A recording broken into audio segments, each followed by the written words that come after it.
500 তো ভাঙতি নাই। রাখো, তুমি এটা রাখো, আজকে বাজার করো। হ্যাঁ, বাহ, মেঘ না সেতি বৃষ্টি। স্যার মনে হয় অনেক ভালো মনের মানুষ, যেমন হ্যারে হাত ছাড়া করা যাইব না। কাশন্তি দেশো ভালো করে। হুম,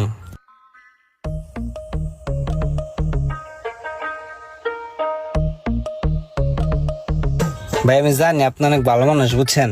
এই মাঝে মাঝে একটু রাগ উঠে গেলে আপনি চেতাচেতি করেন, এটা কিন্তু আমি বুঝি। ভাই আপনার যা কিছু লাগবে আপনি খালি খাইবেন, আপনার কোনো না নাই, ঠিক আছে? হনো, আমার যখন রাগটা ধরবে না তখন তুমি আমার আম দেবা, রাগ কমে যাবে।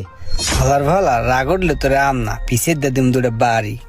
ঠিক আছে ভাই, ঠিক আছে। ইমরান। যে স্যার তুমি দাঁড়াও, আমি এ দেখতেছি। ভাই আপনি দাঁড়ান, আমার একটু কথা আছে আপনার মালিকের লগে। আপনি আম খান, আমি একটু যাইয়া কথাটা কই। স্যার আসসালামু আলাইকুম। ওয়ালাইকুম আসসালাম। স্যার আপনার লাগে একটু